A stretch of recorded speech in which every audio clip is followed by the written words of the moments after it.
Mas a Arendt não está preocupada em discutir esse problema do estatuto epistemológico, da verdade, etc, etc. E ela diz, eu vou fazer o uso do termo verdade no seu sentido comum. E aqui mais uma observação importante, né? Arendt é uma pensadora que dá valor para o sentido comum, numa acepção muito específica desta palavra, que é também a acepção kantiana, né? O que seria o sentido comum? Bom, primeiro tem a ver com os sentidos, né? Os nossos sentidos são aqueles que nos conectam ao mundo, né? Eu vejo esse copo, eu toco esse copo, eu sinto esse cheiro, eu tenho 5 sentidos que são absolutamente subjetivos, individuais. Eu sinto o gosto dessa água. No entanto, a gente tem um sexto sentido que é algo que nos une nisso tudo. Por exemplo, se eu falar para vocês, se eu pedir para alguém, para minha filha agora, me traga um copo d'água, e ela me trouxer esse objeto, significa que nós compartilhamos um significado, um sentido. A palavra copo se refere a isso. Não me importa muito qual a imagem mental que ela tem de copo, qual a imagem mental que eu tenho. Mas há uma significação comum, copo. Ora, essa significação comum pode ser, inclusive, de um gesto. Se eu pegasse esse copo e fizesse assim, vocês interpretariam como um brinde.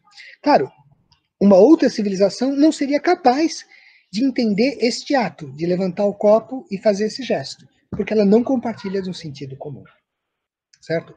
Então, o sentido comum nos une nas nossas diferenças, nos une atribuindo uma significação compartilhada a uma palavra, a um gesto, a algo daquilo que é o mundo comum, né?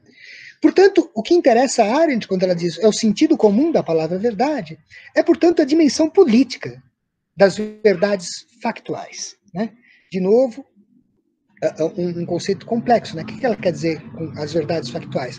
Não são as verdades científicas, as verdades das ciências formais, nem mesmo as reflexões filosóficas, mas simplesmente dizer de algo que aconteceu, que ele aconteceu. E é claro que, de novo, nós vamos falar, mas isso é muito complexo, Zé Sérgio. Veja, o que aconteceu para um... Né? Mas vocês já notaram que se a gente recusa a ideia de que há algum grau de verdade factual, como a gente pode sequer falar de fake news? A fake news pressupõe, o próprio enunciado fake news pressupõe que nós compartilhamos que algo tem traços de verdade factual ou não.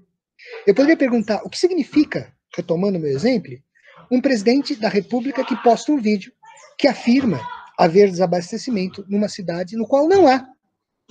Certo? Ora, isso significa que, em alguma medida, eu estou dizendo, ele está violando uma verdade factual. Né? Ou o exemplo do seu filho que divulga fotos de alguém que teria sido cruzado. Em todos esses exemplos, eu estou supondo que há algo que eu posso chamar de verdade factual, por mais complexo que seja essa noção, né? E é justamente esta verdade factual, esta modalidade de verdade, que interessa a Arendt.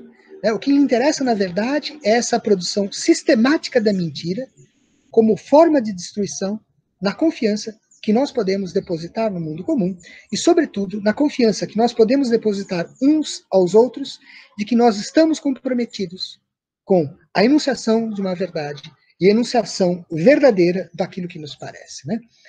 Uma confiança, portanto, que deve pressupor um certo tipo de compromisso, não necessariamente a sua plena realização, mas o compromisso de cada um com a verdade do que diz, do que pensa.